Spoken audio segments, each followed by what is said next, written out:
Então, muito boa tarde, sejam bem-vindos através do Museu Mineiro para o Mundo, para esta iniciativa Encontra-te Com, uma iniciativa que esta Junta de Freguesia vem realizando ao longo dos anos, onde procuramos ter na nossa presença pessoas que deram um contributo, deram e dão um contributo importante na nossa vida social, política.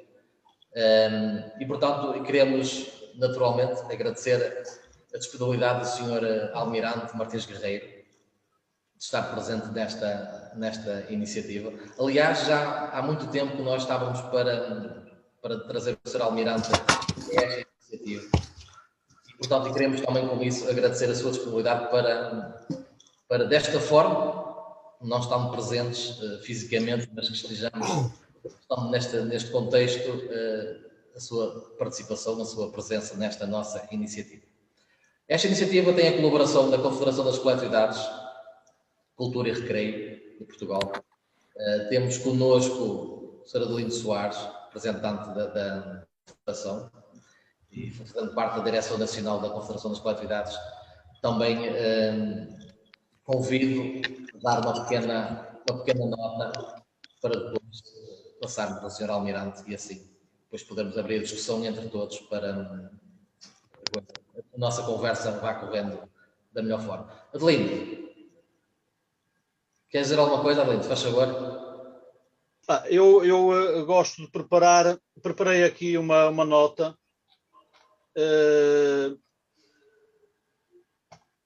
que diz o seguinte: boa tarde ao Presidente da União de Freguesias, nossos agradecimentos pelo convite, em especial ao vosso convidado, Capitão Martins Guerreiro, assim mais objetivamente, mais à vontade. As minhas desculpas, Sr. Almirante Martins Guerreiro, pela confiança utilizada, mas é com enorme prazer que o faço em nome da Confederação Portuguesa das Coletividades. É também com enorme prazer que nos associamos a esta iniciativa levada a cabo por esta União de Freguesias, em comemoração de mais uma passagem de 25 de Abril, na continuidade do nível de qualidade de iniciativas a que já nos habituaram ao longo de anos. O envolvimento que promovem com a vossa comunidade, através da população em geral, e sobretudo com o envolvimento do movimento associativo popular local, é de um enorme significado e importância que só por si é digno de registro e será sempre louvável. Atinge ainda maior significado a realização desta iniciativa num espaço Museu Mineiro de São Pedro da Cova, que, independentemente dos anos demorados para a sua concretização, tem associado a si o 25 de Abril. Saudando a dinâmica associativa, ao longo de dezenas de anos, salientamos a relação recíproca na realização do 25 de Abril e no envolvimento associativo vindo antes e, sobretudo, no que se desenvolveu após tal data. E os avanços são significativos. Sendo eu natural do Concelho de Gondomar, estou aqui na qualidade, naturalmente, de diretor nacional da Confederação, conheço a dinâmica desencadeada desde então, conseguida sobretudo pela presença de um homem que assumiu o mando da primeira comissão administrativa na Câmara Municipal de Gondomar, saudoso Teixeira de Sousa. Dá para lembrar que então o Concelho passava por uma epidemia preocupante e que tal só foi possível debelar pela ação de Teixeira de Sousa, que assumiu a responsabilidade de distribuir a todos os partidos, 4 à época, daqueles que tinham maior significativo peso na própria sociedade, dividindo o Conselho em 4 e responsabilizando cada um pelas ações de limpeza dos seus espaços. Criaram-se comissões de moradores por todo lado e rapidamente, em semanas, Gondomar saiu de tal situação preocupante para a saúde pública. Tenho aqui um documento que me lembrei agora numa recolha que fiz dos meus apanhados, de coisas que estão para aí esquecidas. Tem a ver com a criação de uma comissão de moradores da Giesta, aqui na parte de Rio Tinto, já aqui na zona ligada à Ariosa, e onde consta também, naturalmente, o meu nome, o que significa que à data eu tinha os meus 18 anos e já participava, o que também significa que ando aqui e com todo o prazer acompanho todas estas dinâmicas que se desenvolveram após o 25 de Abril. Perduram ainda hoje muito desta criação a participação na vida das nossas comunidades em todas as freguesias. Apesar do período que passamos, por razão da pandemia, acreditamos ser possível na nossa vida dar nova vida ao envolvimento social, fazendo valer a ação do movimento associativo local. Fazê-lo é o melhor contributo a prestar a todos os que assumiram a realização do 25 de Abril, que, tal como o povo português, esperando que se vá preparando o trabalho a desenvolver entre todos. Mais uma vez, os nossos agradecimentos a todos, em especial ao Presidente da União de Freguesias e ao nosso Capitão de Abril, Almirante Martins Guerreiro. Vamos ao debate. Muito bem, muito obrigado, Adelino. Obrigada pela vossa participação e a vossa colaboração nesta iniciativa. Aliás, a Confederação das Coletividades tem também percursos de história ao longo destes anos de trabalho e, portanto, de apoio e defesa das novas coletividades. E portanto, nós também temos aqui uma palavra para a Confederação, portanto, todo o apoio que tem para o movimento associativo. Neste momento está a passar um momento complicado nas suas instalações, no seu movimento associativo, portanto, sem atividade, fechados, portanto, vão a passar um momento complicado nas suas vidas, e nós também queremos deixar esta nota positiva, portanto, àquilo que a Confederação faz e desenvolve e defende ao movimento associativo. Portanto, e sem mais demoras, esta iniciativa é integrada nas comemorações do 25 de Abril. Portanto, a Junta de Freguesia e o movimento associativo, portanto, a Comissão Promotora das comemorações do 25 de Abril, temos, ao longo dos anos, como disse muito bem o Adelino, um conjunto de iniciativas desportivas, recreativas, culturais, enquadradas sempre com as escolas, com o movimento associativo, com as forças vivas desta União de Freguesias. E, portanto, mas neste contexto que estamos a viver, obriga-nos a fazer algum condicionamento nas nossas iniciativas, portanto, pelo menos o número delas são muito menores, mas não queremos deixar de as realizar. Portanto, aquilo que nos é possível fazer, nós iremos realizá-las. Depois o IFCAPAS, naturalmente, mais lá para o fim, dará nota também das próximas iniciativas que vamos ter no 25 de Abril, portanto, portanto, agora, irei fazer uma apresentação do senhor Almirante, Sr. Martins Guerreiro, uma breve apresentação do seu currículo, e depois, naturalmente, passaria a palavra ao Sr. Almirante.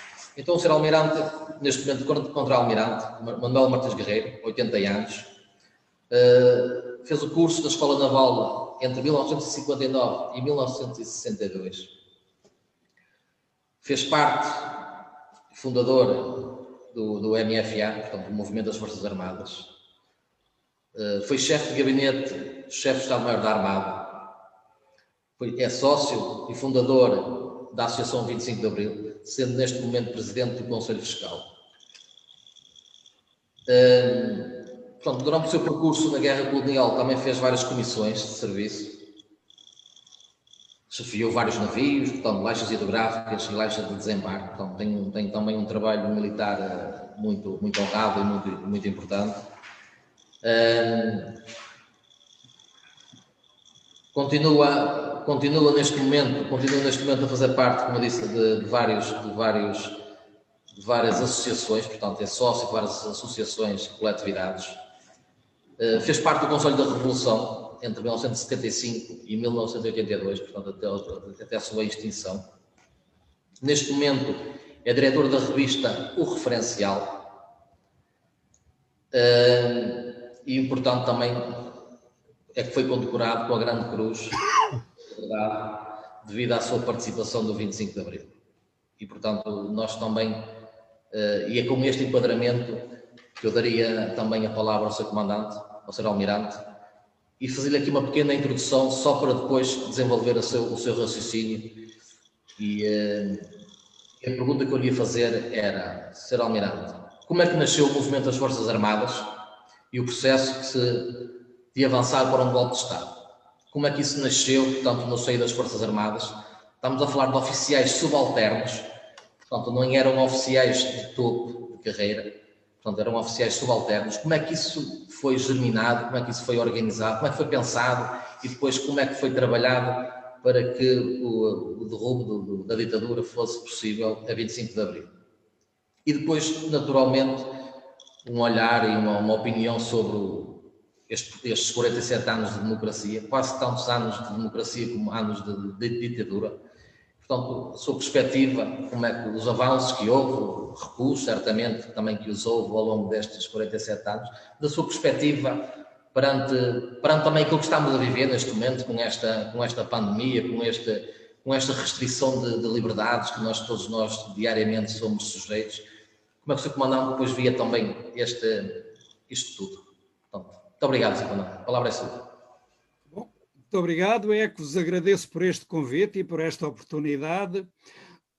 Só em termos digamos, da minha atividade profissional, só queria acrescentar aí um dado, porque me liga diretamente ao Norte. Quer dizer, a minha última atividade profissional como engenheiro naval foi nos estaleiros navais de Viana do Castelo, de 2002 a 2004. E realmente foi significativo e foi importante na minha ligação aí ao Norte.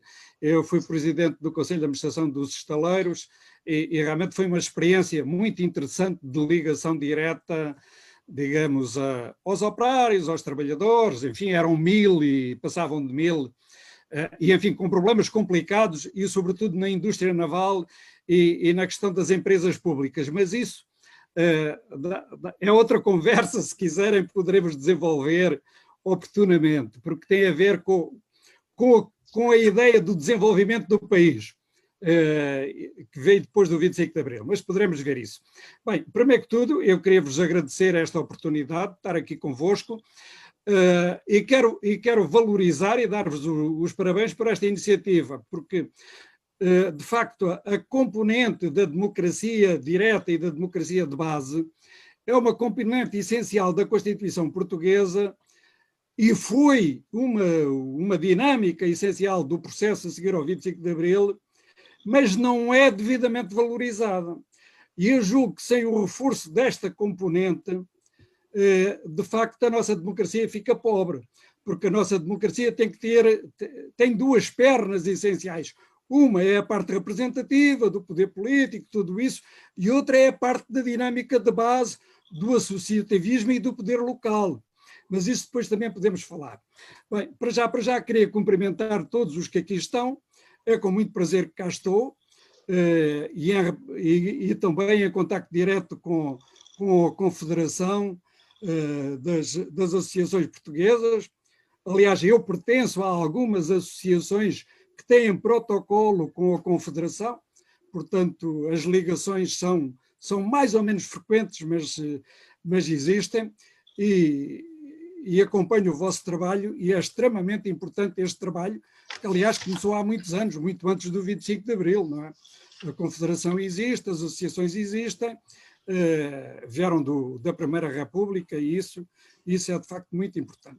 Que continuem e que ganhem mais força e que se afirmem. Não é? Indo aqui a responder agora diretamente à pergunta, como é que nasceu, digamos, o MFA, como é que nasceu o movimento dos capitães e como é que nasceu uma outra coisa que eu, já que sou de Marinha, quero aproveitar para dizer, que foi o movimento dos jovens oficiais de Marinha, que é muito anterior ao movimento dos capitães. O movimento dos capitães começa em setembro de 1973 e começa exatamente por uma questão corporativa, de promoções, de entrada de milicianos, de passagem de milicianos à frente dos oficiais do quadro permanente, mas antes disto há já um movimento organizado, digamos, de jovens oficiais na Marinha Portuguesa, e que tem a ver com as próprias tradições da Marinha, com o republicanismo da Marinha Portuguesa. Aliás, a República foi em grande parte fundada por marinheiros. O Machado dos Santos era um oficial de Marinha, subalterno, mas era um oficial de Marinha, e muitos marinheiros. Portanto, esta tradição republicana da Marinha é muito forte. Mas também é a própria tradição operária do Arsenal de Marinha, não é? O Arsenal de Marinha tem uma ligação muito, muito grande, e quer dizer, o Arsenal de Marinha foi um berço sempre de revolucionários, quer no campo anarquista, quer depois, digamos, do próprio Partido Comunista e de outros revolucionários que se criaram que nasceram no Arsenal de Marinha. eu julgo que foi o primeiro secretário-geral do Partido Comunista, era operário do Arsenal de Marinha. Se não sabem, eu informo-vos, o Bento Gonçalves era de facto operário do Arsenal de Marinha, e ainda o torno que ele inventou e concebeu é uma peça de museu do Arsenal de Marinha. Mas isto é só para vos falar, digamos, das tradições da Marinha, quer revolucionárias, quer democráticas, quer republicanas. É evidente que isto não eram todos, nem são todos, mas esta tradição existe. E de uma dimensão cultural muito forte que existiu sempre na Marinha e continua a existir, e que vem do liberalismo. Por exemplo, na Marinha existe um clube, que é o Clube Militar Naval, que é um clube de oficiais, que foi fundado em 1866. E esse clube tem uma longa tradição democrática e desempenhou um papel muito importante na nossa movimentação associativa e cultural nos anos 60 e, sobretudo, a partir de 1970. Portanto, na Marinha organiza-se efetivamente um movimento de oficiais que tem esta dinâmica e que atua em três frentes. Isto é importante porque, ao falarmos hoje do 25 de Abril ou da participação dos militares, contar a história é interessante, mas muito mais interessante é perceber o processo e a dinâmica, porque podemos aprender alguma coisa aí, e isso tem importância mesmo no futuro e nas nossas práticas na sociedade.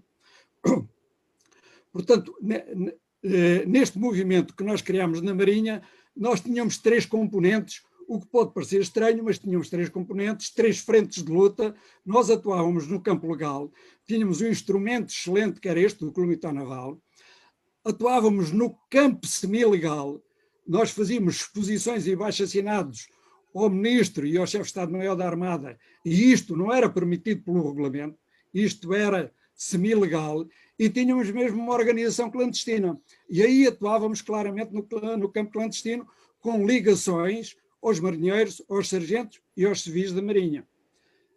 Portanto, quando surge o movimento dos capitães, nós temos claramente um grupo relativamente grande de jovens oficiais de Marinha, mas não só, digamos também com articulação com sargentos e marinheiros, devidamente politizados ou sensibilizados politicamente, e conscientes claramente de que é preciso fazer o derrubo do regime.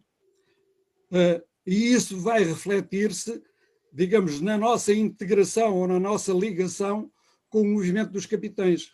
Nós vamos ter, desde o princípio, uma posição política muito clara. Nós queremos um programa político a orientar qualquer movimento militar. E estamos contra um puro golpe de Estado. Nós não alinhamos ao princípio e dizemos, isso, movimentos putschistas de golpes de Estado, isso já houve tentativas no passado e falharam. Quer dizer, sem um programa político bem definido, isto pode dar para o torto, até porque no Exército existiam também as tendências caulesistas. E a própria tendência spinolista nos criava algumas interrogações, porque nós tínhamos-lo conhecido bem na Guiné e sabíamos quais eram os seus objetivos políticos. Portanto, o movimento dos capitães, que se inicia em setembro de 73, digamos, começa por razões corporativas, razões de promoção, razões de integração dos milicianos que lhes passam à frente. É evidente que este problema foi gerado pelo regime, pelo governo. Quer dizer, o governo já não conseguia aguentar a frente de guerra colonial só com os militares do quadro a comandar companhias. Eram claramente insuficientes. Portanto, teve que recorrer aos milicianos. E de facto, pouco antes do 25 de Abril, o número de companhias comandada por milicianos era incontável.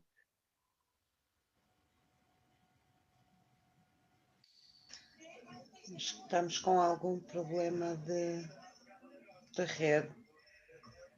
Certamente é lá, não é? Aos milicianos para eles continuarem e para os estimular a continuarem na guerra. Portanto, este conflito gerou-se exatamente porque havia a guerra colonial e, portanto, por um lado, o poder precisava do apoio dos milicianos e de recorrer aos milicianos, Por outro lado, isto ia introduzir um conflito e uma contradição com os oficiais do quadro permanente. E realmente isso foi evidente, foi rapidíssimo esse conflito e essa passagem da consciência corporativa de alguns capitães do quadro permanente a uma consciência política, porque foi imediata a ideia de dizer, bom, para resolvermos o nosso problema, ou antes, para resolvermos este problema, temos que acabar com a guerra colonial.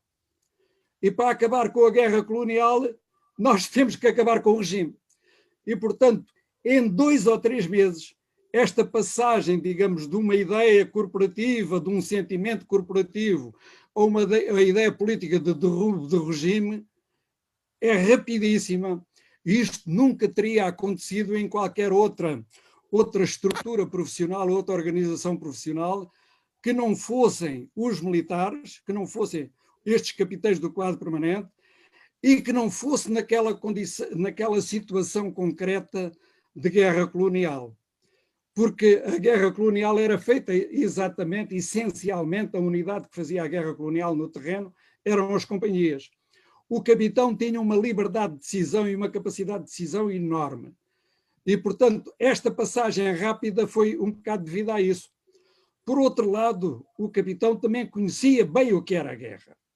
E é evidente que não queria repetir isso depois tem a ver com o próprio processo do 25 de Abril e com a condução das operações militares do 25 de Abril. Mas é importante dizer-vos isto. O capitão é, de facto, um gestor da violência e conhece muito bem as consequências do uso da força militar, do fazer guerra, do conflito, do disparar. E nós vamos conduzir o 25 de Abril exatamente para evitar mortes. E provavelmente eram os únicos que estavam em condições de fazer isso, porque conhecíamos bem o que era a guerra, o que era iniciar os tiros e o que era conduzir depois o combate. Portanto, Portugal é uma coisa que não está ainda bem suficientemente aprofundada e estudada, mas Portugal teve a felicidade histórica de fazer a transição, digamos, ou fazer o derrubo do fascismo e da ditadura e a transição para a democracia por homens jovens, muito jovens, mas com grande experiência de violência e de guerra, e que não queriam de maneira nenhuma repetir isso, digamos, numa situação em que depois se viram envolvidos, e no próprio 25 de Abril. E isto é tanto assim que os únicos mortos que há no 25 de Abril são causados pela PIDE. São causados a PIDE a disparar sobre a multidão no dia 25 à tarde na António Maria Cardoso. Os militares conseguiram conduzir a operação provavelmente mais significativa em termos militares em todo o território nacional, controlando devidamente a violência e portanto, evitando o derramamento de sangue. Aliás, se ouvirem os comunicados do MFA no Rádio Clube Português, a partir das 4 ou 5 da manhã, o apelo ao não derramamento de sangue é importante e era uma preocupação evidente nossa. E, de facto, conduzimos isso. Por outro lado, o que tem a ver com a tal história da maturidade, da felicidade histórica do país e da maturidade dos jovens capitães, é que quem tem a calma, quem consegue manter o sangue frio, mesmo durante as operações e os momentos mais difíceis do 25 de Abril, são os capitães. Não é a hierarquia militar do regime. Isto no terreno de passo é evidente. Quer dizer, é um tenente, que por acaso eu julgo que ele até é aí do norte, e é o Salgueiro Maia, que no terreno de passo enfrentam com a maior calma e o sangue frio as forças do regime. O brigadeiro perde completamente a cabeça, manda disparar sobre as pessoas, manda disparar sobre os militares e de facto, mais uma vez também do lado do regime, são 2 jovens, que é um alferes, o Souto Maior, que é do Minho, e o outro, o Cabo também, que recusam a ordem e não disparam. Portanto, quem não hesita em fazer derramamento de sangue é a hierarquia. Quem tem a calma e o sangue frio suficiente são os jovens, são os capitães. E isto sucede porque, de facto, os capitães tinham muita experiência de guerra e tinham muita capacidade de decidir em situações limite, mantendo a calma e o sangue frio. Portanto, já vos dei aqui uma perspectiva. como é que é a transição, digamos, da ideia corporativa dentro dos camaradas do Exército para uma ideia política, e há aqui o tal elemento importante da participação da Marinha. Como é que nós conseguimos que houvesse um programa do movimento das Forças Armadas, um programa um programa político, e que isto não fosse apenas um golpe militar que poderia ser, digamos, manipulado pelos causistas anteriormente, ou que poderia ser manipulado pelo próprio Spínola, e ele tentou. Conseguimos fazer esse programa político porque nós, na Marinha, já tínhamos perfeita consciência das questões políticas e das opções políticas. E depois, porque dialogámos diretamente com alguns camaradas do Exército que também já tinham um longo processo político. E foi o caso do Mel Antunes. Quer dizer, com o Mel Antunes, nós percebemos que o Mel Antunes era dos homens do Exército com mais capacidade política e mais consciência política, e tivemos reuniões com ele, digamos, já em 74, a preparar as linhas principais do programa político. E, por acaso, duas reuniões dessas importantes e fundamentais até foram em minha casa. E a última até só foi entre mim e o Mel Antunes. E aconteceu uma coisa curiosa, que ele estava aqui em minha casa, estávamos sentados à mesa, ele ficou de um lado em que via a minha estante, e na estante dos livros eu tinha os volumes todos do terceiro Congresso da Oposição Democrática. Como parênteses, eu e a minha mulher e mais 13 oficiais de Marinha, nós assistimos, participámos no terceiro Congresso da Oposição Democrática em Aveiro. Isto consequência do tal movimento organizado que nós tínhamos na Marinha. O Mel Antunes olhou para o volume, para os volumes, ele realmente falava muito e tinha as ideias muito arrumadas do ponto de vista político, tinha aquilo tudo esclarecido, olhou ali para os meus volumes e disse: tens aqui os volumes do Congresso da Oposição Democrática, tu estás de acordo com isto? E eu disse: sim, estou, já li todos, aliás, participei, estive lá. Bom, se estás de acordo com isto, então não vale a pena eu estar aqui a gastar o meu latim. Passamos já aos concretos e às definições das linhas políticas. E foi assim que a coisa avançou rapidamente. Depois ele foi mandado para os Açores, mas as ligações políticas, neste caso, e as ligações com os jornalistas, ele passou-as à Marinha, passou-as ao Almada Contreiras e a mim. E é por isso que no dia 25 de abril, quem é que faz a entrega do programa do MFA, o programa original, a versão original do programa do MFA, ao jornal República, de manhã? Sou eu. E não são outros camaradas do Exército. E este documento acabou por ser um documento histórico, não teve muita relevância no momento, mas acabou por ser um documento importante, porque o próprio programa do movimento das Forças Armadas foi alterado à noite na Pontinha pelo Spínola, e foi alterado em dois pontos essenciais, que era a questão do fim da PIDE, do desmantelamento da PIDE imediato, e isto era importante, e a própria questão da guerra colonial, da autonomia e da possibilidade de independência dos povos coloniais. E isso foi de facto alterado. E nós acabamos por ter ainda mais 5 meses difíceis até que fosse em setembro reconhecido o direito à autonomia e independência dos povos coloniais. E isso teve como consequência ainda a continuação da guerra, ou de um conflito meio guerra, meio não guerra, mas ainda morreram 400 militares nossos. Isto também não está muito explicado, mas foi a consequência do Spínola não ter aceito integralmente o nosso programa do movimento das Forças Armadas. Mas ele conhecia-o, porque à medida que nós íamos elaborando o programa, as versões iam sendo levadas ao Spínola e ao Costa Gomes. Quer dizer, portanto, ele no fim tentou um golpe militar. Aliás, e tentou um golpe dentro do golpe, da ação militar que nós tínhamos feito.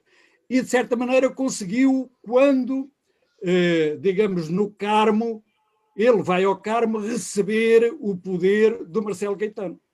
Quer dizer, há uma transferência de poder que dá ao Spínola uma certa legitimidade e que ele queria destruir e rasgar o programa do MFA, não haver mais programa do MFA, e ele fazia uma declaração política ao país e acabava-se o 25 de Abril. E nem sequer se iniciava uma coisa fundamental, ou antes, não ganhava força, a outra componente essencial do 25 de Abril, além da componente militar e do movimento militar, que foi a componente do movimento popular. Foi o movimento popular que desrespeitou os apelos do MFA e dos comunicados do MFA e veio para a rua e tomou a iniciativa. E isso realmente permitiu depois dar a força, transferir a força desse movimento popular para os jovens capitães, para a comissão coordenadora do programa, que era assim que se chamava inicialmente, comissão coordenadora do programa, a comissão coordenadora do MFA. E é o movimento popular que nos dá força suficiente para nós nos opormos ao Spínola e conseguimos vencer o Spínola em setembro de 74, e ele é obrigado a fazer a tal declaração de que os povos coloniais têm direito à independência e à autonomia. Portanto, eu já passei do 25 de Abril um bocadinho para o processo, mas isto é importante para perceberem que, ao entrarmos no 25 de Abril, quer dizer, as coisas políticas não estavam nem pouco mais ou menos todas bem definidas, nem os camaradas do Exército estavam todos sintonizados numa certa ideia política. Aliás, muitos não, mas uma parte significativa dos capitães que comandaram forças não conheciam o programa do MFA. O programa do MFA foi elaborado desta maneira, como eu vos disse, e a nossa ideia, no acordo que fizemos com o Melo Antunes, ou que estabelecemos com o Melo Antunes, de tornar público o programa do MFA, tinha um significado profundo, porque, quer dizer, nós não tínhamos a garantia, nem pouco mais ou menos, que o movimento militar ia ser vitorioso.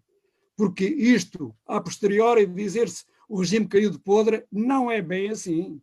De facto, o regime caiu, não teve capacidade de resposta, mas tentou.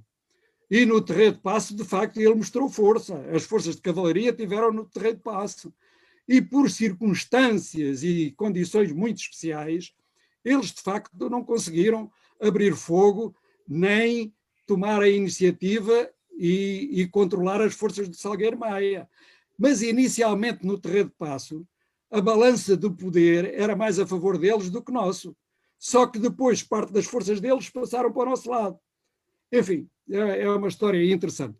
Por outro lado, digamos, o governo e a hierarquia de Marinha deram ordens e instruções para mobilizar a Marinha contra o MFA. Aquela fragata que aparece no Tejo recebeu ordens para disparar contra o Terreiro de Paço.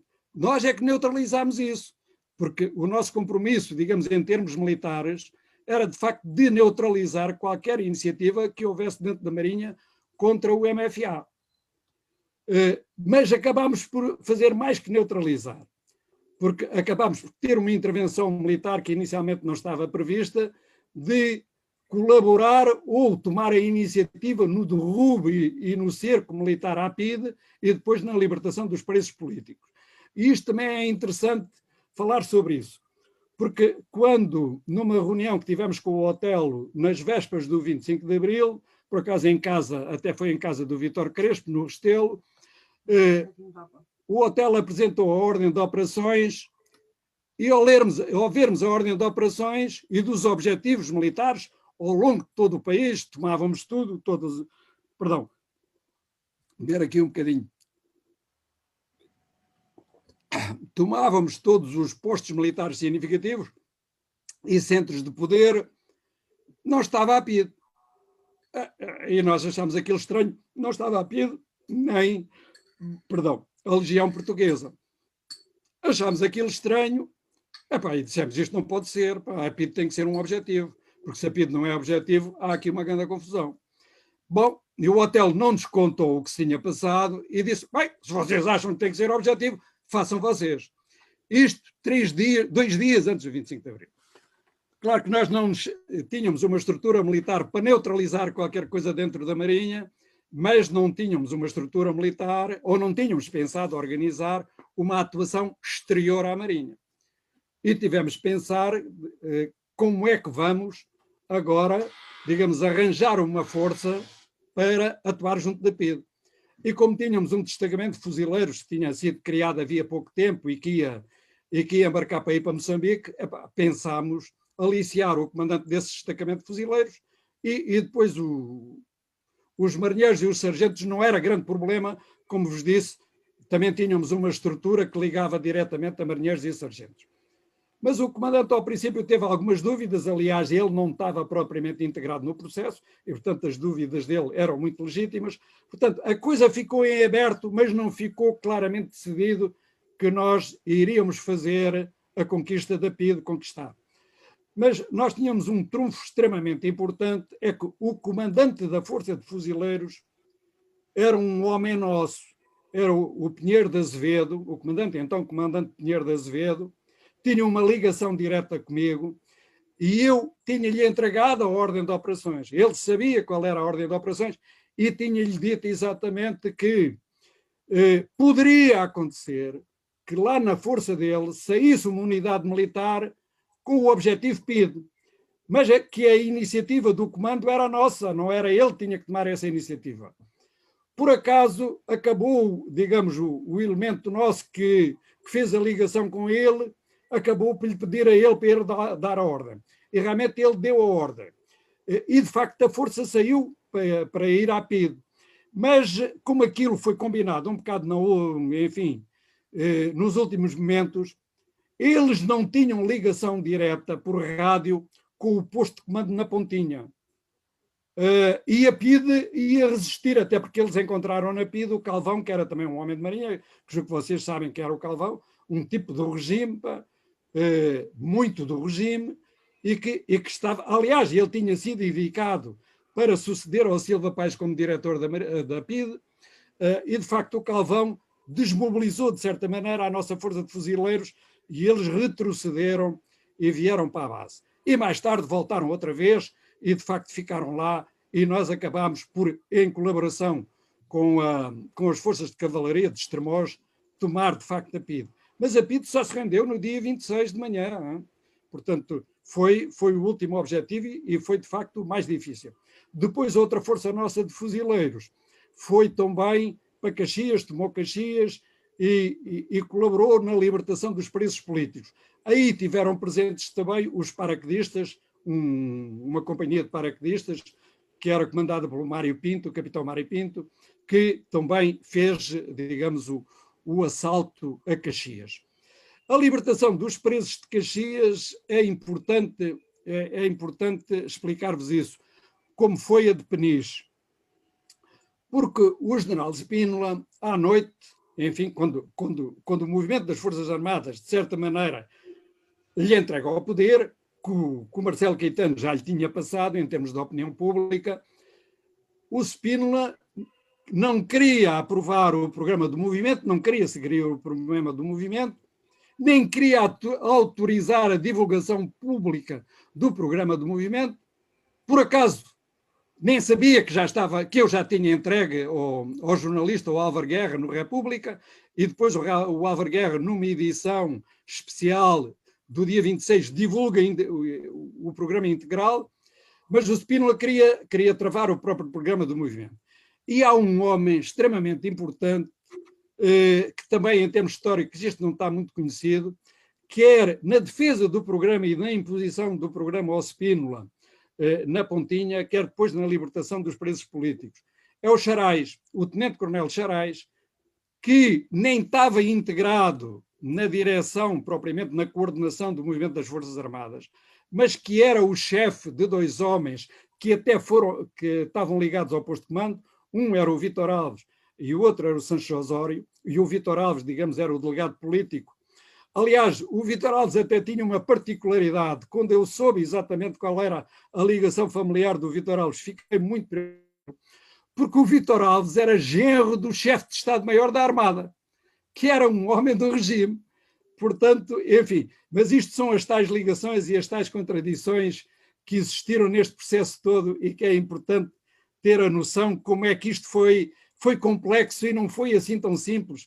Porque muitas vezes aparecem pessoas que dizem: mas porque é que vocês não fizeram isto, porque é que não fizeram aquilo, porque é que não prenderam, porque é que não sei quê, porque é que não prenderam os pedidos todos, por acaso até prendemos, mas porque é que não fizeram o julgamento, enfim, muitas coisas que mal sabem como é que este processo ocorreu e de facto aconteceu. Portanto, dizia-vos eu da importância do Franco Charais, que eu julgo que ele é do Porto. Se não é do Porto, é aí do Norte. O Franco Charais esteve nisto. Porque ele não foi lá, digamos, de propósito, foi lá porque quis ir ver como é que aquilo estava. Ele não tinha nenhuma missão atribuída no posto de comando na Pontinha, mas foi ver e apercebeu-se que o Spínola chegou lá e queria começar a dar ordem a todos. E tudo ia chamar os seus homens, que entretanto tinham sido libertados da trafaria, para eles começarem a mandar.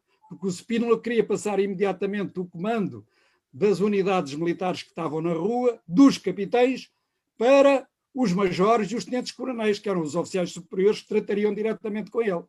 E claro, e na altura ele foi exatamente travado. E depois queria fazer as promoções dos 7 que estavam no posto de comando a generais. E ele recebeu logo uma resposta imediata a dizer: nós não viemos para aqui para ser generais, viemos para aqui para fazer um movimento de libertação do povo português, e é para isso que cá estamos, e para instaurar a democracia. O senhor, com essa dos generais, pode-se ir embora. Colhe que as forças ainda estão no terreno. Bom, ele calou-se, mas em relação ao programa, queria efetivamente acabar com o programa, ou nem sequer falar no programa. E o Charais e o Crespo, que também estava lá no posto de comando, são os 2 homens que lhe fazem frente direta política, porque quer um, quer outro, tinham estado envolvidos na redação do programa. Foi, digamos, mais uma feliz coincidência o Charais estar naquele momento na Pontinha.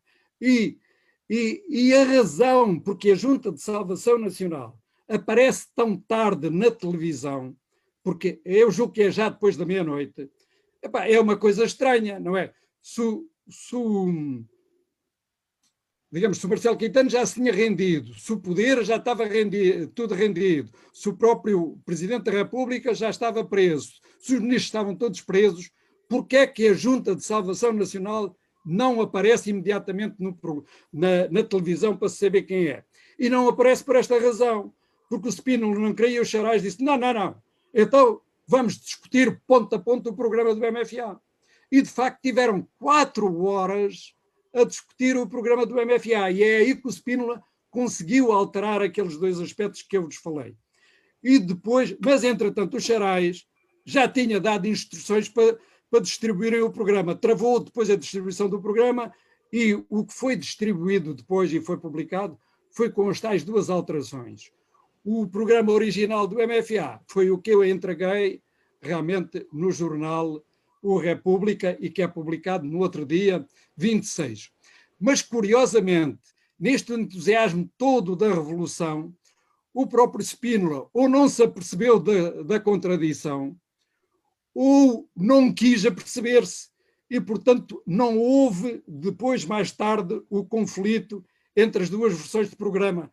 O movimento popular também estava na rua, que se confirma depois, no 1º de maio, a grande legitimidade, digamos, de que o programa do movimento das Forças Armadas interpreta fielmente o que é o movimento da oposição democrática, o que é as linhas gerais do movimento da oposição democrática, e já perceberam porque é que interpreta. Quer eu, quer o Melo Antunes, quer a Marinha em geral, estávamos em sintonia com as teses da oposição democrática que tinham sido aprovadas no Congresso de Aveiro. Portanto, não era difícil. Nós tínhamos a certeza que aquele programa, uma vez tornado público, ia ser aplaudido em termos de opinião pública. E, claro, isto ganhou uma dinâmica enorme, e há uma lacuna que nós temos no programa do MFA, e que aí foi o movimento popular que preencheu.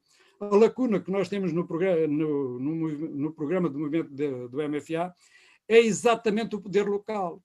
Nós não temos uma ideia clara como é que se deve fazer a substituição do poder local.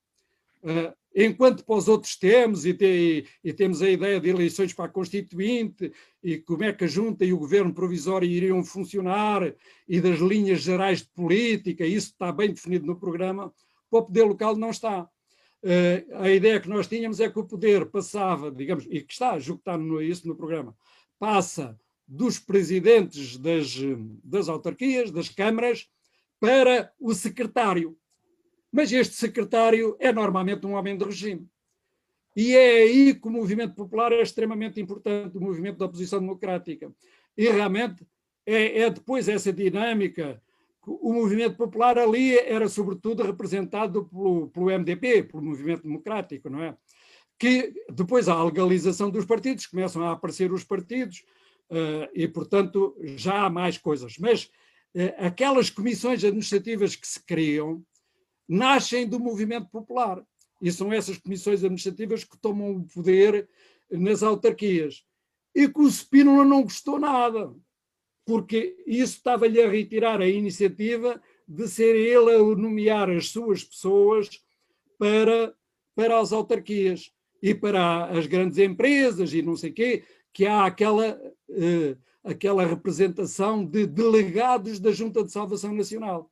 O Spínola, por aí, tenta assumir o poder direto, quer nas grandes empresas, quer no poder local.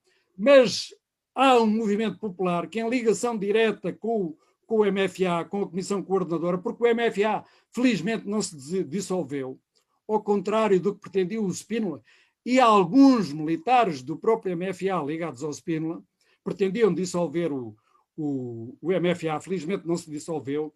Nós arranjamos a figura do delegado do MFA, e realmente nós temos delegados do MFA em tudo o que é sítio, em ligação direta com o movimento popular.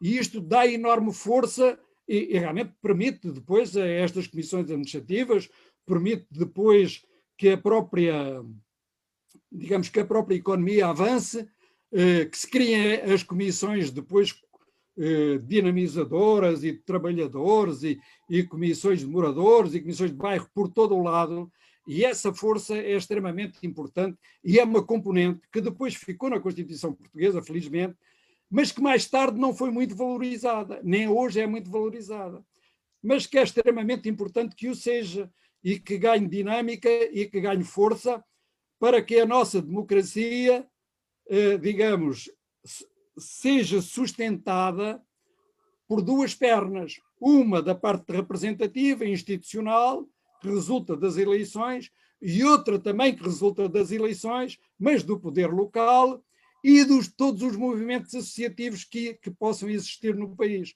o mais diversos possíveis que sejam. Isto é importante para, no futuro, nós realmente conseguirmos resolver alguns problemas. É evidente que a democracia que estava no nosso programa e que depois ficou na própria Constituição, não é apenas democracia política. É democracia em vários campos. É democracia económica, política, cultural, no ensino, em várias áreas e tal. E, de facto, em alguns campos isso avançou, noutros não. Noutros não, porque depois a dinâmica no campo económico, enfim, não foi bem aquilo que poderia ter sido, mas aí não é um problema dos militares do MFA, aí é um problema depois de toda a dinâmica do processo. É evidente que quando ocorre um processo revolucionário, foi aquilo que aconteceu em Portugal, porque nós não fizemos apenas um golpe de Estado. Quer dizer, nós fazemos uma ação militar que em ligação direta com o golpe de Estado era só o que o Spínola queria, mas a nossa ação militar em ligação direta com o movimento popular, que imediatamente se afirmou, deu origem a um processo revolucionário. E quando começa um processo revolucionário, é também natural, o que é que nós ao princípio não temos logo a noção disso, que também começa um processo contra-revolucionário. É evidente que as forças que anteriormente estavam no poder, sobretudo no campo económico e social, se vão organizar. E essas forças organizaram-se e tentaram apoiar-se no Spínola. Aqueles partidos que se criaram, o Partido do Progresso, o Partido não sei quê, o Partido não sei quantos, não sei o que mais, não é? Não eram forças do antigo regime, eram realmente representantes do antigo regime. Este confronto dá-se logo em setembro de 74, e o Spínola perde. E depois acaba por sair, não é? Porque aí são as forças, digamos, conservadoras. Não quer dizer que fossem todas ditatoriais ou fascistas, mas são as forças conservadoras e de maior poder económico que se aliam ao Spínola. Este processo contra-revolucionário depois continua, porque o Spínola sai de Presidente da República, mas continua. Cria-se o MDLP, criou-se o ELP, aí no Norte então foi terrível, ligado à Igreja, às estruturas da Igreja, continua um processo contra-revolucionário forte e que tem consequências, digamos, e influencia e depois há as eleições, que nós aí garantimos que haveria eleições e houve eleições. Mas este processo contra-revolucionário dá origem ao 11 de março, uma tentativa golpista para tomarem o poder e que realmente perderam. E isso acelerou outra vez o processo revolucionário. Aliás, se vocês verificarem, em termos históricos, o nosso processo revolucionário é acelerado mais por atuação das forças contra-revolucionárias ou tentativas das forças contra-revolucionárias do que por um plano revolucionário da parte do MFA ou da parte do movimento popular. Porque esse plano não existia. Existia um documento que guiava, que foi o programa do movimento das Forças Armadas, mas não existia nenhum programa propriamente revolucionário e de sucessiva tomada de poder. Mas primeira tentativa do Spínola de destruir o programa do MFA. Depois a história da manutenção militar, que aí tentam que não haja eleições.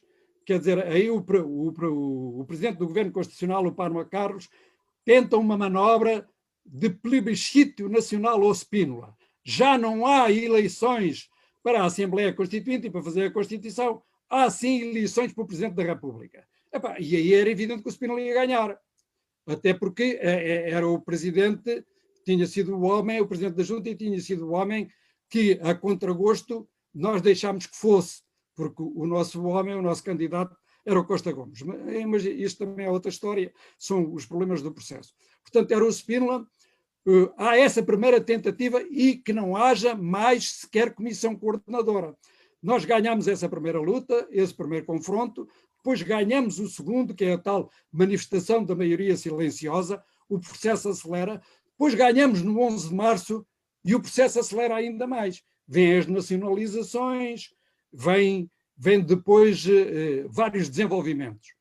Mas continua a haver eleições, porque isso para nós era uma palavra de honra. Estava no programa do movimento das Forças Armadas e era indiscutível que havia eleições. Mas o resultado dessas eleições originou duas dinâmicas. Por um lado, uma dinâmica revolucionária, que já vinha do próprio processo e dos confrontos com as forças conservadoras e do antigamente, e, por outro lado, com base nas eleições, é natural que o Partido Socialista se queira afirmar. Ele é o partido maioritário. E, portanto, aí, dentro do próprio MFA, há naturalmente pessoas que se sentem mais atraídas para, digamos, esta lógica só de democracia representativa e formal, um pouco ligada ao Partido Socialista, do que para a lógica revolucionária que já estava no caminho e que estava desencadeada e que estava em progresso. E, portanto, isso depois deu origem às divisões que vocês têm dentro do MFA e à exploração que gente, digamos, do próprio Partido Socialista e o Mário Soares fizeram contra, digamos, muitos dos revolucionários e claramente contra a Marinha. Quer dizer, a Marinha passou a ser rotulada, todos passaram a ser comunistas e a Marinha passou a ser rotulada como comunista. Porque realmente o anticomunismo em Portugal era forte e, portanto, esta ideia do anticomunismo rendia e rendeu. E o Vasconcelos também foi catalogado de comunista. E isto criou algumas fraturas dentro do próprio MFA. Porque, como vos disse ao princípio, nem todos os capitães tinham uma grande formação política ou consciência política. E a instrução na academia militar, apesar de tudo, vendia algumas das ideias anticomunistas, coisa que de facto não acontecia na Escola Naval pela tal nossa tradição republicana. Mas no Exército isso acontecia. Portanto, eles eram sensíveis a este problema. E de facto tivemos depois as dificuldades que tivemos, não é? E o próprio Vasco Gonçalves foi catalogado de comunista, quer dizer, e que tinha ficha do Partido Comunista e essas coisas todas e tal. E, sobretudo, a maior parte dos homens de engenharia do Exército, que deste ponto de vista, até porque tinham tido uma formação no técnico, porque eles eram engenheiros, tinham formação militar, mas também tinham formação civil, tinham tido outro contacto com a sociedade, a maior parte deles tinham uma outra visão da sociedade portuguesa e da abertura, e culturalmente eram mais abertos. Portanto, esses homens também foram rotulados de comunistas, e portanto criou-se a tal dificuldade, e houve o tal processo difícil. Mas pronto, eu já passei muito, digamos, do processo para o 25 de Abril, já entrei noutro, sobre a situação atual, depois podemos falar da dinâmica, mas o que eu vos queria transmitir no essencial é isto, é que na base nós temos um processo de tomada de consciência política que no Exército foi muito acelerado, na Marinha não, na Marinha foi mais longo e mais consistente, e que nos servimos e que utilizamos todas as vias culturais existentes, e que foi extremamente importante isso, as vias culturais, a elaboração das ideias, a discussão, a música, a canção. Por exemplo, uma coisa que também não é sabida, mas é interessante, é que na Marinha nós também tínhamos uma organização de mulheres. As nossas mulheres estavam organizadas e participavam diretamente na frente de luta legal e cultural no Clube Militar Naval. E elas estavam organizadas para conseguir mais vantagens, mais interesses, digamos, para as famílias dos militares da Marinha e para as crianças. Portanto, criar creche na margem sul, já existia uma creche, na margem norte ainda não existia, para os filhos dos militares marinheiros. E elas estavam num processo desses. Aliás, tinham marcado uma reunião para o dia 24 de Abril.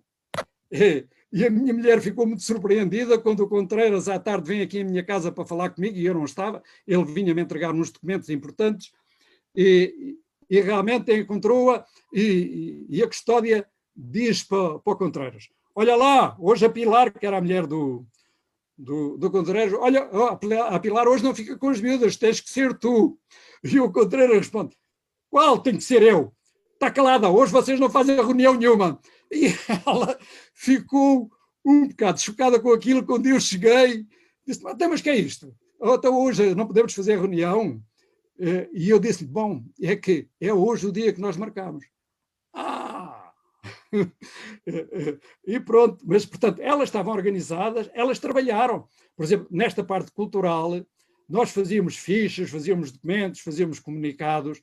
Por exemplo, quem eram as tradutoras de francês ou de inglês dos documentos que nós fazíamos? Eram elas. A custódia fartou-se de traduzir fichas de um curso que eu tinha em francês, de materialismo histórico, que eram umas fichas, e a gente tinha aquilo, fichas uma a uma, que traduzia e depois difundia, como comunicados, como outros textos.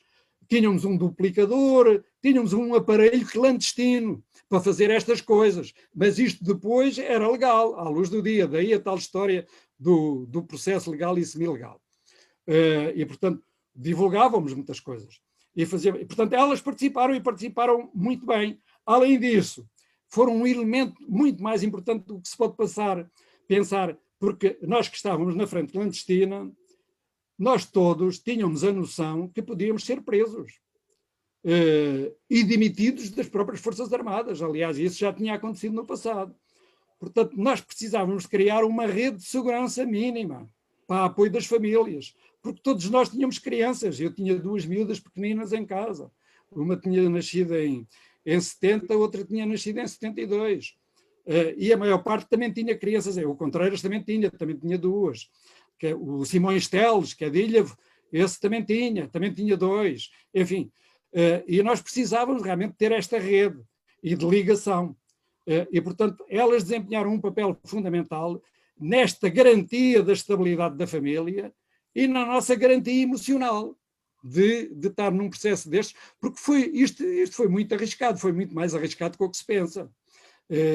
Pois tudo felizmente correu bem, houve a tal felicidade histórica dos jovens capitães na frente de combate terem adquirido uma serenidade, uma calma e uma capacidade de decisão enorme, que se refletiu no próprio 25 de Abril e que se fez um 25 de Abril sem derramamento de sangue, que é uma coisa única, um movimento militar desta envergadura em todo o mundo, nunca aconteceu uma coisa destas.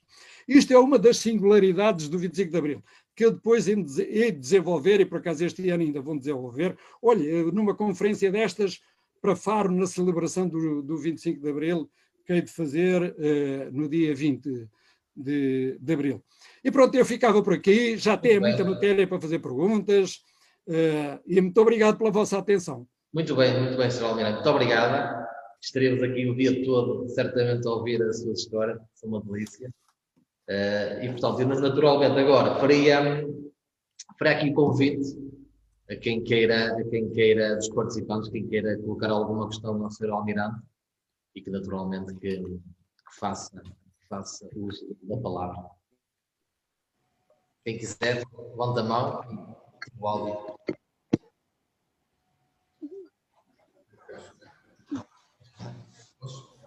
Pergunta. Adelino? Não.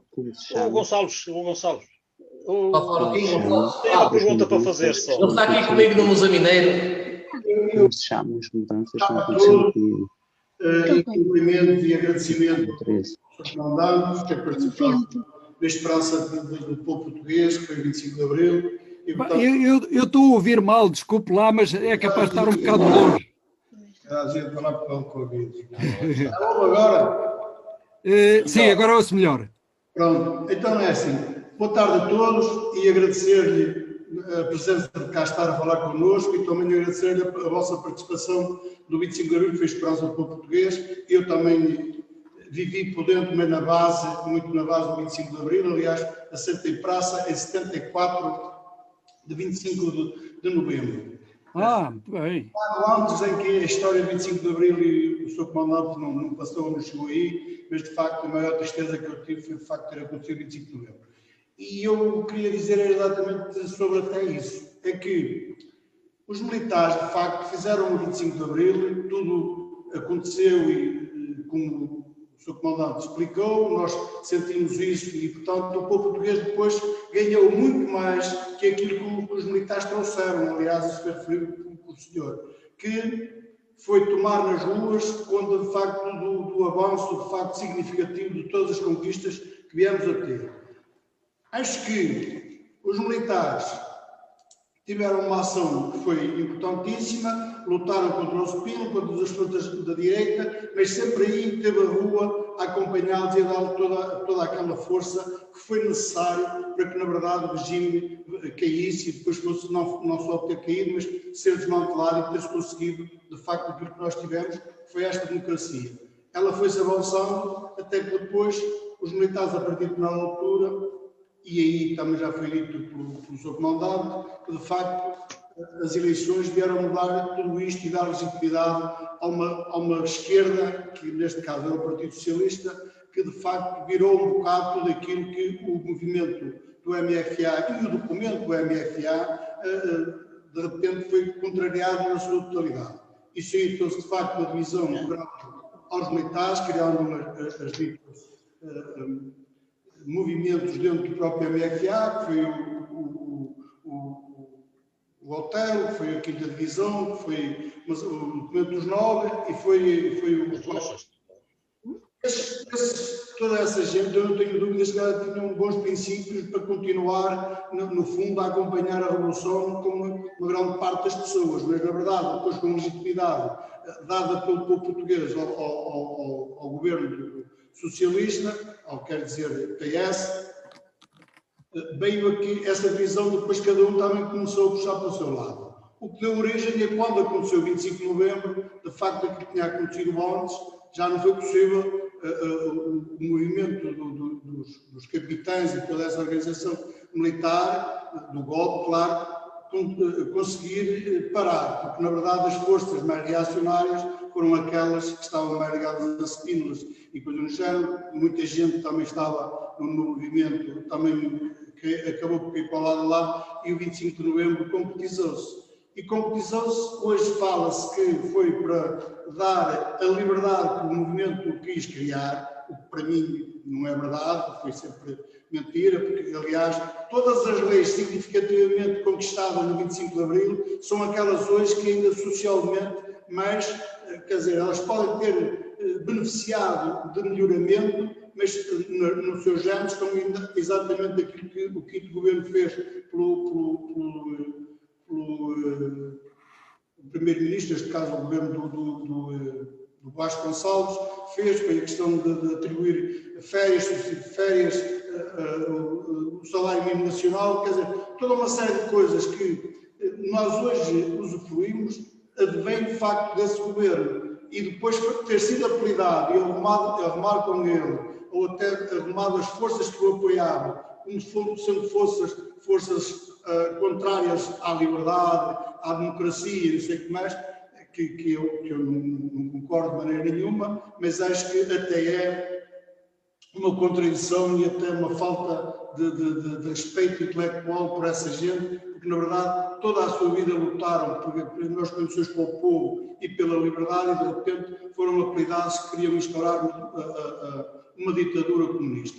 Ora, com isso, e o anticomunismo de facto tem força ontem como tem hoje, e fez com que de facto o 25 de Abril não fosse tão longe como aquilo, eu penso isso e acho que não estou enganado, que muita gente do movimento dos militares queriam ter ido, porque estavam a acompanhar todo o movimento popular e, portanto, iam arrancar. Aliás, muitas vezes se falava a questão de não estar no documento o funcionamento do chamado poder popular, ou neste caso as comissões de moradores, depois da eleição para as autarquias e não sei o que mais, e no documento para as autarquias, as comissões de moradores, perderam um papel importante que tiveram no desenvolvimento do país, naquele pouco tempo que existiu do 25 de Abril até o 25 de Novembro, que de facto foi riquíssimo, porque houveram muitos lugares, São Pedro da Cova é um exemplo disso, de que as Forças Armadas puseram as suas maquinarias e caminhões.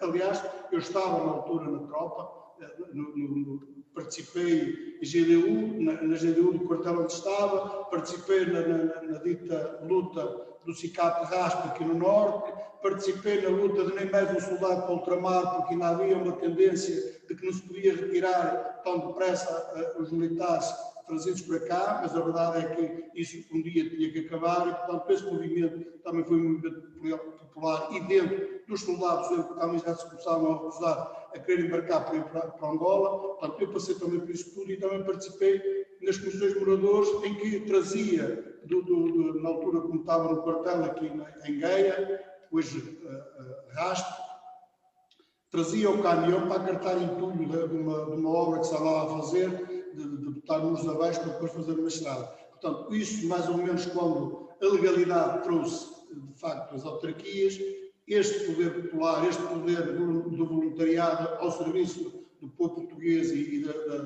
do país, terminou praticamente.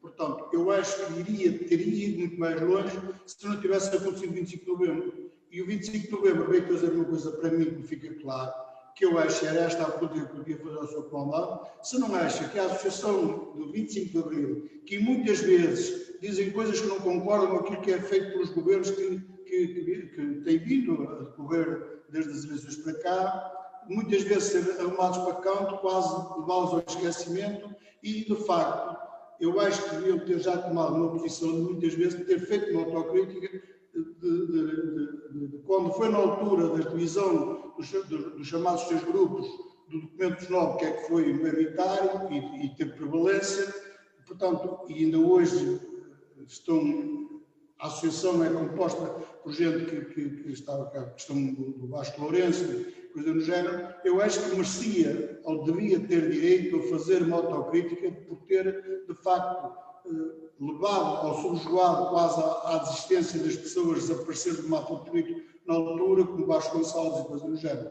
Eu não sei o que é que o Sr. Comandante pensa sobre isto, mas acho que o movimento dos militares, e portanto aqui existe um bocado a culpa do documento dos 9, que se apoiou muito no PS e deu largas à sua levada política, por caminhos em que, a partir de uma altura, puseram completamente para o lado, arrumaram completamente muitos símbolos do 25 de Abril, que foram os capitais, caso como o Sr. Comandante. Era esta a pergunta, se não acha que devia ter havido parte da Associação 25 de Abril já uma tomada de posição mais forte sobre isto. Obrigado. Espera aí, eu não percebi bem qual é a pergunta agora no fim, quer dizer, é uma pergunta sobre o tempo atual, é isso? Não, a pergunta já devia ter sido, a pergunta é sobre se o 25, a Associação 25 de Abril, que foi criada logo após, quando houveram eleições e não sei o que mais, mas que o documento dos 9 foi aquele que mais apoiou o PS a guindar, de facto, que ele pudesse ter ganho as eleições, e que depois o PS foi arrumando quase discriminatoriamente quase todos os militares, dando assento nas festas de 25 de Abril ou coisa do género, mas não ligando quase mais para a tabina.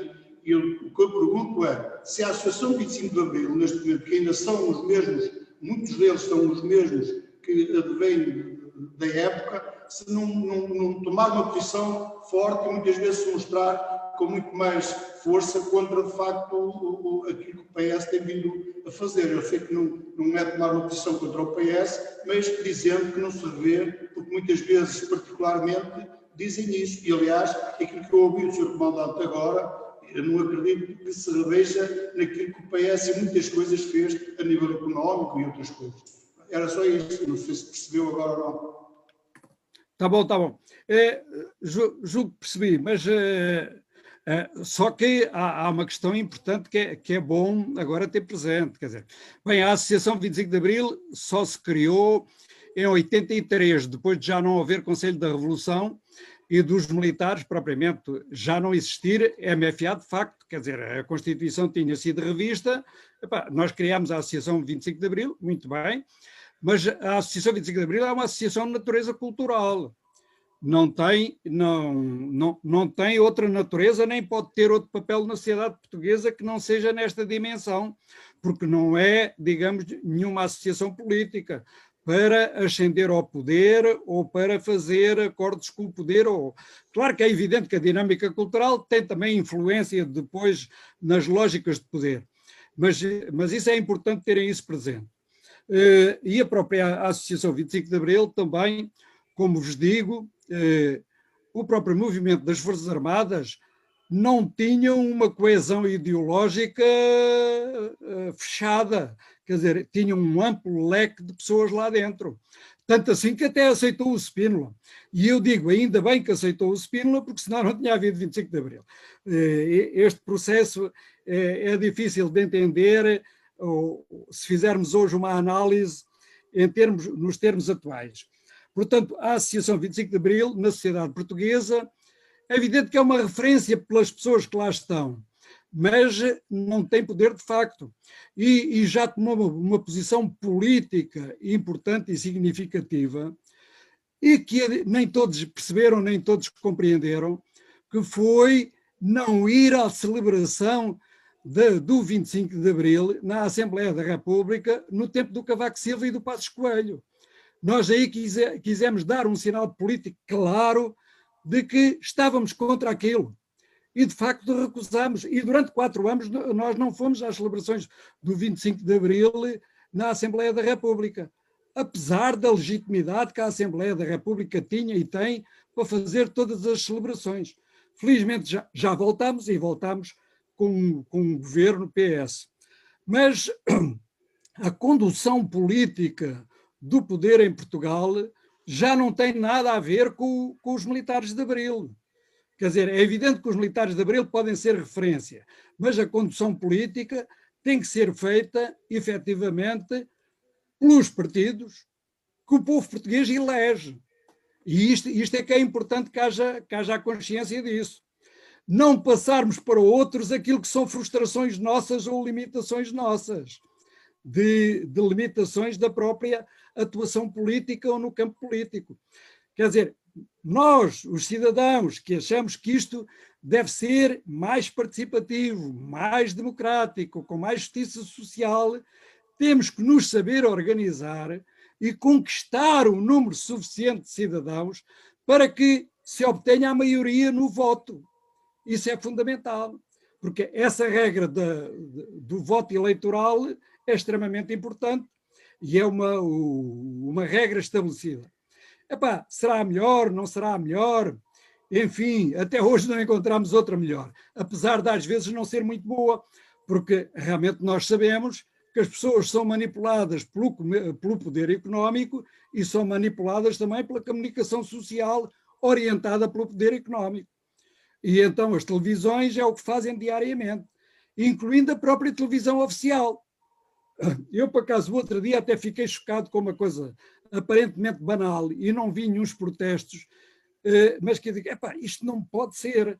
Então, estava a dar o Canal 1, portanto, a televisão oficial, o que é que estava a dar? Um jogo de futebol. E o Presidente da República estava a falar numa comunicação que aparecia nas televisões privadas. Eu digo, epá, estamos todos ao contrário. Quer dizer, que haja futebol na televisão, ainda percebo.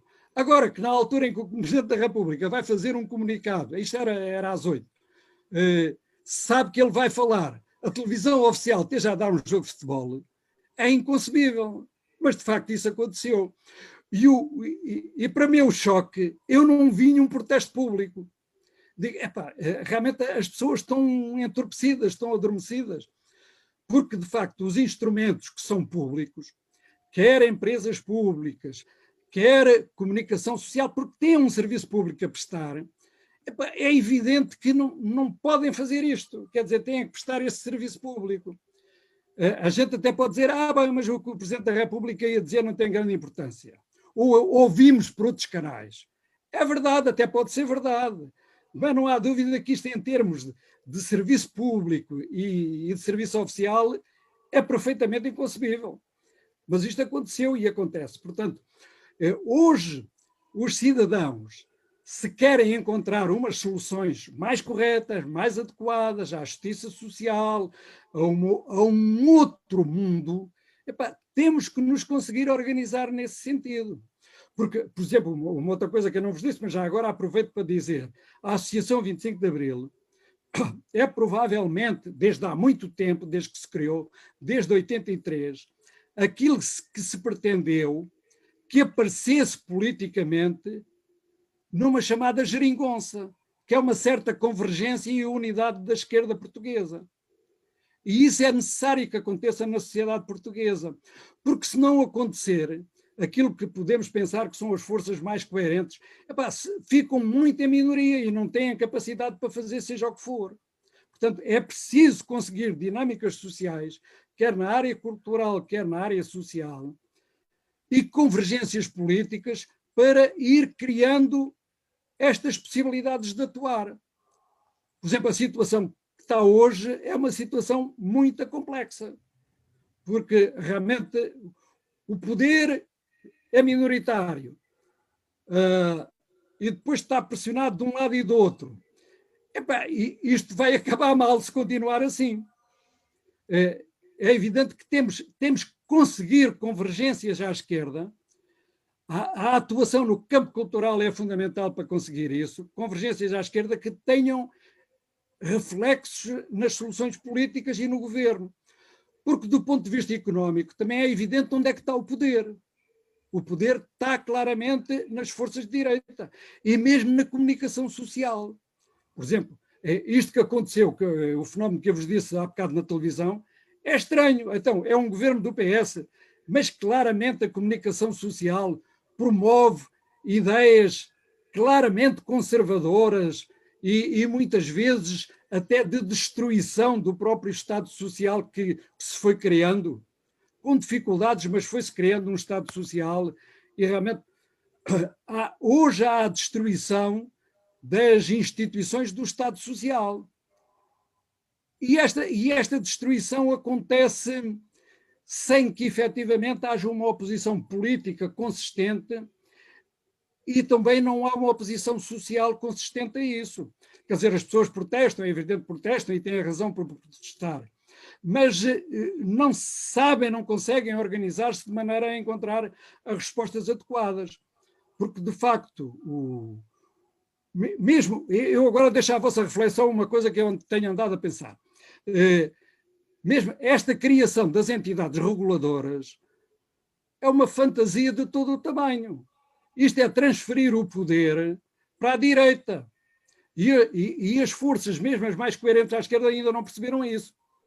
Porque isto é porque as chamadas entidades independentes reguladoras, epá, são forças que depois se orientam para a direita, o que é natural. Pois, se virmos o vencimento daqueles presidentes, epá, é uma coisa perfeitamente incrível. São 10 mil, 12 mil, 13 mil euros por mês.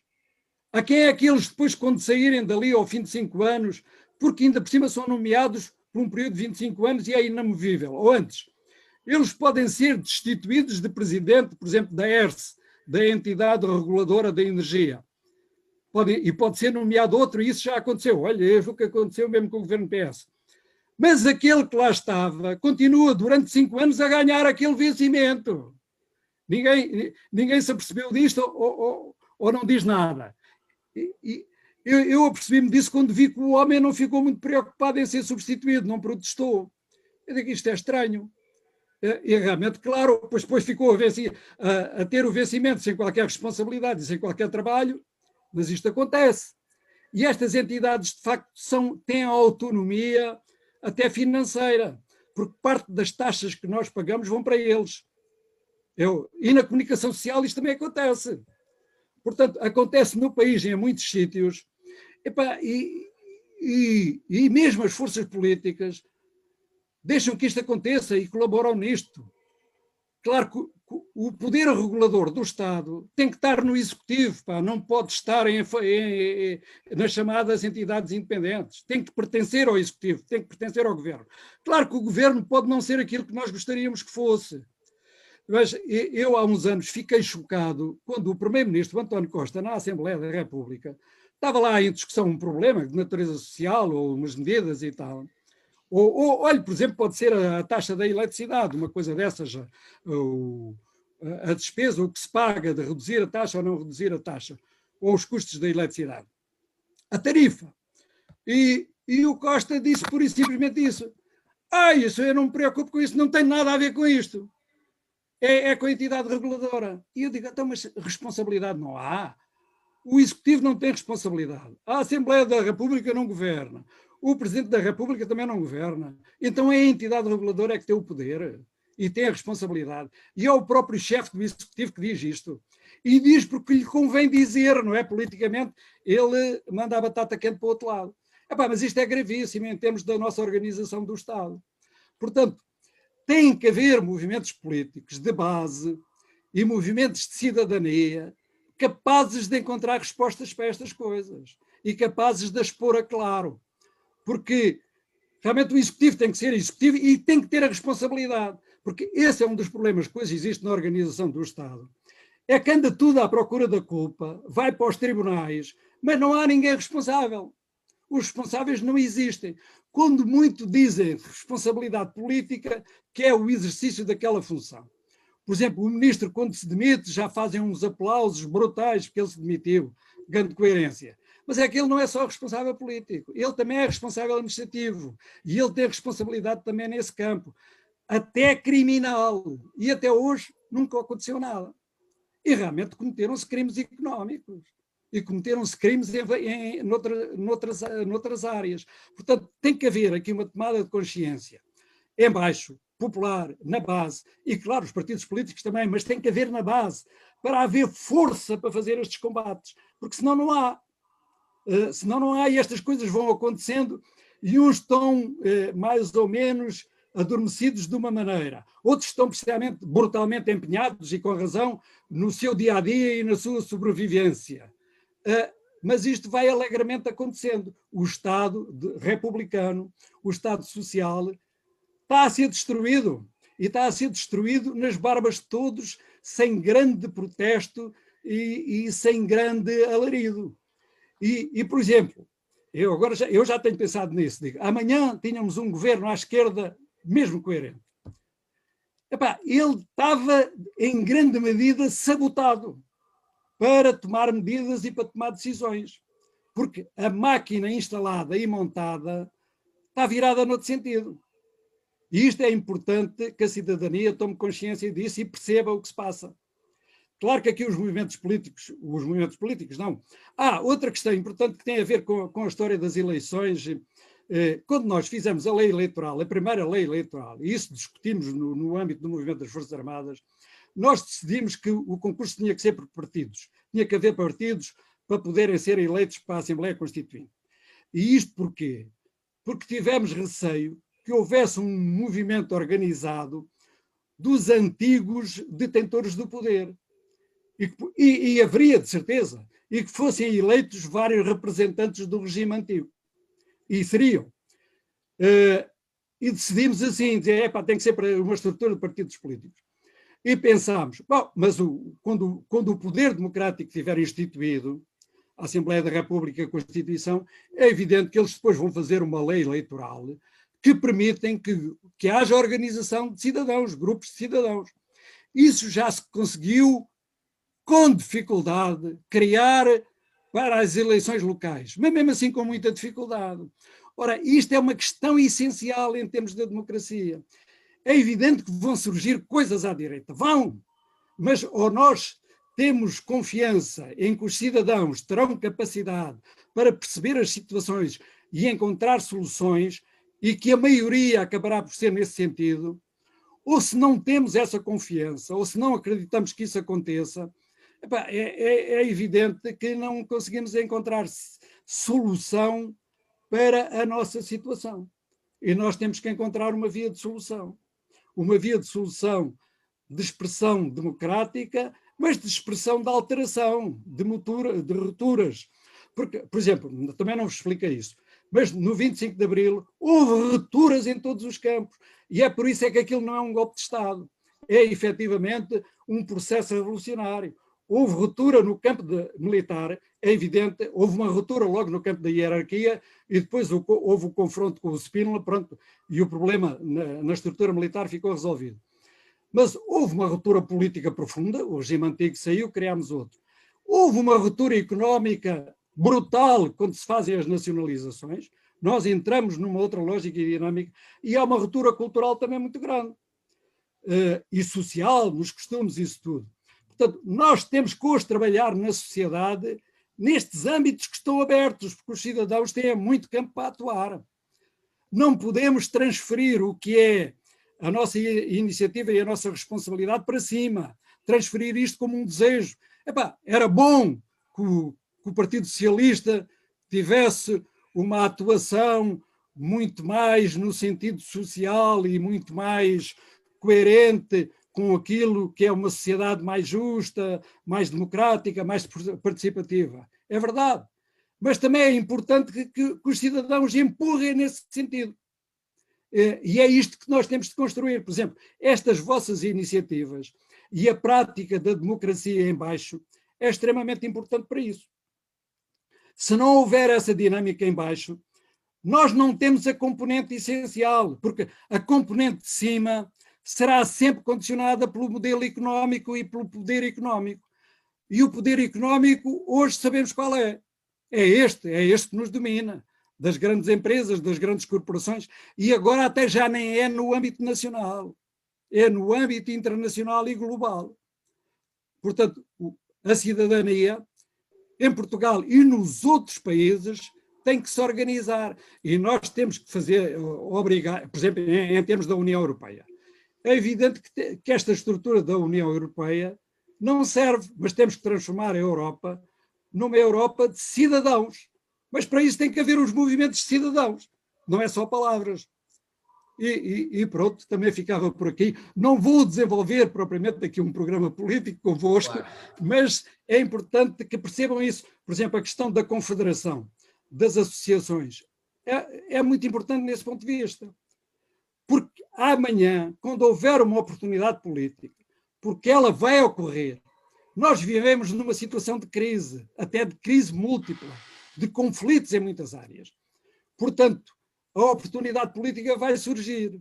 A minha preocupação é que nós não teremos as pessoas suficientemente sensibilizadas e suficientemente em condições de fazerem aquilo que se fez no 25 de Abril. O tal movimento popular que obriga as coisas a avançar. E que não haja, mesmo ao nível dos quadros e dos dirigentes políticos, o número suficiente que houve, digamos, dentro do MFA para fazer a ligação e para fazer a articulação. Portanto, amigos, este trabalho de base é fundamental e a oportunidade vai ocorrer dentro de 2 ou 3 anos, porque efetivamente nós estamos numa situação de crise bastante complicada e bastante difícil, e não é especificamente em Portugal, é de facto global. Portanto, temos que ir criando as estruturas nacionais que se possam depois ligar a outras transnacionais para dar as respostas, porque o poder económico, o neoliberalismo, já encontrou isso há muito tempo, eles têm essas estruturas perfeitamente montadas e têm os seus órgãos de coordenação, que não é apenas coordenação do poder executivo, é coordenação das ideias, é a difusão das ideias. E pronto, julgo que já falei muito, mas deixo-vos aqui o apelo. Muito obrigado. O Adelino tinha pedido a palavra, eu pedia que fosse rápido, breve e conciso, para que caminhássemos para o encerramento desta nossa iniciativa. Adelino. Também é rápido. Eu gostei claramente da abordagem que o Sr. Almirante fez relativamente a toda esta dinâmica que foi provocada pelo trabalho imensamente unitário que tiveram que desenvolver em torno do 25 de Abril e depois, o antes, porque há o antes e há depois, com todos os cuidados, com todas as atenções que mereceram dos militares, porque nesta altura os militares também já estão a trabalhar no terreno, contando com os políticos também que já estão no terreno, saídos do 25 de Abril, com a abertura para a possibilidade dos partidos políticos poderem participar. Neste plano de decisão dos partidos políticos poderem participar, há todo um jogo político que se tem que fazer, tem que ser acompanhado. Portanto, há aqui um trabalho, há um processo muito minucioso de trabalho unitário. Compreendendo esta dificuldade de todo o movimento militar ou nas margens da atividade militar, e percebendo e procurando perceber também o processo que se desencadeia não só com o 25 de Abril, com o 11 de Março, 25 de Novembro e depois com a Constituição de Abril, em 76, como é que acha que foi possível nós termos uma Constituição como temos? Tendo em conta que há toda esta dificuldade em volta dos entendimentos militares, todas as componentes, todas as dificuldades e tal. Como é que depois todo este processo leva a que nós tenhamos uma das constituições mais progressistas da Europa, para não dizer do resto do mundo, que ainda hoje contém o rumo ao socialismo. E não é só uma questão da palavra, do palavrão, do rumo ao socialismo, é o permitir em lei muitos dos direitos que nós vemos consagrados, e por isso é que se tem batido muito nestes últimos tempos, e não é de agora naturalmente, mas está mais vivo, que é a defesa da aplicação da Constituição, a defesa, o percebermos permanentemente. Isto também se liga ao movimento associativo, e ao ligar ao movimento associativo liga-se a este plano do trabalho unitário. Aquele exemplo de trabalho unitário que tiveram que desenvolver no campo militar, também no campo militar enquanto atuação política, também nós no movimento associativo temos aqui uma margem de manobra de trabalho, de necessidade que há a fazer de envolvimentos e de compreensão para a aceitação do outro, porque muitas das vezes nós é um pouco este espaço de debate. É tudo muito fácil, mas nós temos que nos entender primeiro para ver como é que as coisas devem ser feitas acontecer. não é?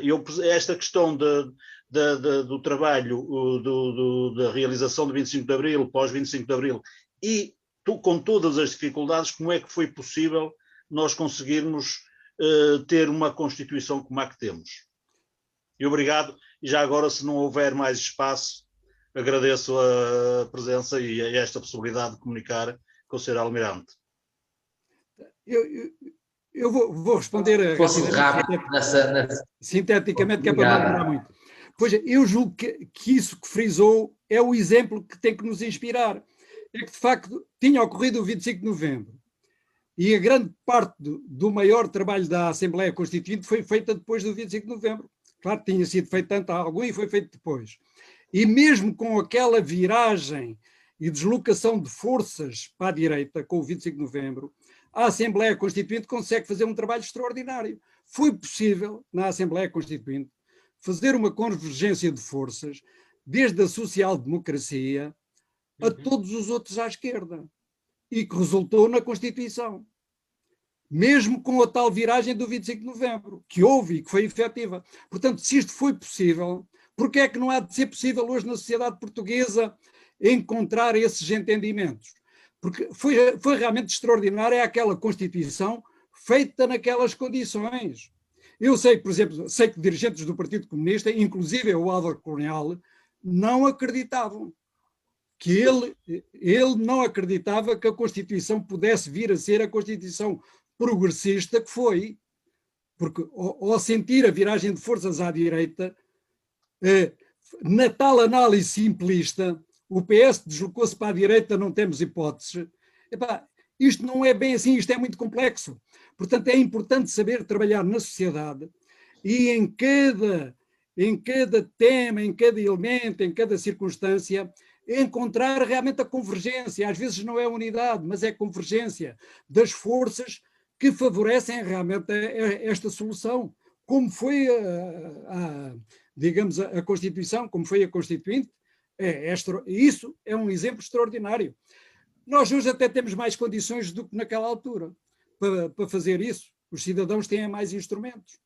Sim. O movimento associativo é um instrumento extraordinário. É preciso dar-lhe mais dinâmica. O facto de existir já é muito importante. Mas agora é dar-lhe mais dinâmica, agregá-lo mais. Olha, eu estou numa associação que está a fazer um protocolo exatamente com a Federação. Uma associação que criámos há pouco tempo, mas criámos dentro desta lógica de dinamizar, que se chama Associação Bento de Jesus Caraça, que é uma associação mais no âmbito cultural e pedagógico e não sei o quê, mas que, olha, vamos agora fazer a celebração dos 120 anos do nascimento do Bento de Jesus Caraça. Em ligação com Vila Viçosa, onde há também um museu Bento de Jesus Caraça, há escolas também, na Moita há uma biblioteca, enfim, vamos fazendo essa convergência de forças e é esse trabalho que vocês estão a fazer e temos que continuar a fazer, e muito obrigado por esta ideia de transpormos para os dias de hoje aquilo que foi feito na Constituinte. Sim. Obrigado. Muito obrigado. Não sei se haverá mais alguém que esteja disposto a falar. Se não, iríamos para as conclusões finais e naturalmente convidava o Ivo também a dar um contributo sobre as iniciativas do 25 de Abril aqui na nossa União de Freguesias. Ivo. Pronto. Boa tarde a todos, nomeadamente aqui ainda não cumprimentei. Desde já, o meu agradecimento pessoal e em nome da freguesia, que aqui já foi dado pelo Sr. Presidente, ao Sr. Almirante Manuel Guerreiro, à Confederação das Coletividades Portuguesas por esta colaboração. Efetivamente, ao longo destes anos, não existem comemorações do 25 de Abril nesta União de Freguesias sem a participação das coletividades. As coletividades são e continuam a ser para nós forças vivas da nossa comunidade que apesar das diversas complicações que estes últimos 2 anos têm-nos dado nas comemorações de 25 de Abril, não deixam de fazer parte dela. Vejo aqui alguns dirigentes associativos e, portanto, agradecer-lhes também a presença deles. Referir que apesar destas limitações, as comemorações continuam. Não poderíamos deixar de passar abril em branco. São 47 anos, são 47 anos de muita história. A história é essa aqui contada pelo Sr. Almirante, que efetivamente é uma oratória de uma riqueza imensa, não é? Porque vemos que existe atrás da história que nós conhecemos uma série de caminhos que poderiam ter sido seguidos e que felizmente levaram a uma revolução como aquela que nós tivemos. Eu, ao contrário de alguns que estão aqui, não estive lá, como vão perceber, não vivi o 25 de Abril, mas efetivamente é impossível não agradecer o legado, não agradecer tudo aquilo que nos deram, não é? Está plasmado na Constituição, como aqui já foi falado, não é? Está plasmado na Constituição um projeto que eu gostaria de ver concluído, não é? Que eu gostaria de alcançá-lo, mas que efetivamente esse projeto que seja aquilo que nos faça continuar na luta por uma sociedade melhor e mais justa. No que respeita às nossas comemorações, dar só aqui 2 notas. Dar a nota que num campo mais literário e até mais infantil-juvenil, teremos no próximo sábado uma iniciativa também online, que será apresentado um vídeo através do Facebook da Biblioteca de Fandres, que se chamará Ler, Olhar, Cantar Abril, com contributo de João Pedro Mestre e Rachel Caiano. Portanto, convido-vos a todos a passarem pelo Facebook da Biblioteca e também pelo Facebook da Junta de Freguesia de Fantasy São Pedro da Cova, que lá será partilhado. E por fim, também convidar-vos para, no dia 24 de Abril, às 21 horas, assistirem ao mini-concerto do Jorge Palma, que será feito para a nossa União de Freguesias. De resto, agradecer-vos a todos, agradecer novamente o contributo da Confederação, o contributo da Miquela também enquanto coordenadora também por parte do Museu Mineiro desta iniciativa, dos nossos restantes funcionários e, obviamente, um agradecimento especial ao Sr. Almirante não só por estar aqui presente, mas por todo o seu contributo na história da democracia portuguesa. Muito obrigado. Bem, muito obrigado, Ivo. Obrigado pelo teu contributo. Se o Sr. Almirante quer dizer alguma coisa para se despedir? Bom, eu estava exatamente aqui a escrever uma mensagem que era isso. Não tinha reparado, não tinha lido aqui o bate-papo, está também alguém em representação da Associação Padre Max, não é? Que também gostaria de felicitar, que é também um exemplo de luta. Enfim, muito obrigado por esta oportunidade, por termos estado aqui a discutir estes temas, e estou disponível para outras, na dinâmica atual e nos tempos atuais. Quer dizer, apesar dos meus 80 anos, como eu digo, agora tenho 4 vezes 20, sou 4 vezes jovem, não é? Portanto, mas isto, disponibilidade com limites, é evidente, é evidente. E muito obrigado e força no vosso trabalho, que vocês estão a trabalhar bem e estão a fazer boas coisas. Muito obrigado.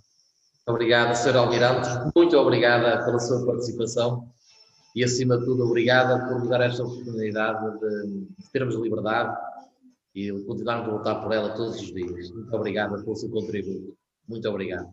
Da nossa parte, agradecer a presença de todos. A Associação Padre Maximino, uma associação aqui de São Pedro da Cova, uma coletividade. Obrigada pela vossa presença. E, naturalmente, à Confederação das Coletividades pelo contributo que deram e para o sucesso que deram para esta iniciativa. Muito obrigado a todos e 25 de Abril sempre. Obrigada, boa tarde a todos. E obrigado. Muito obrigado.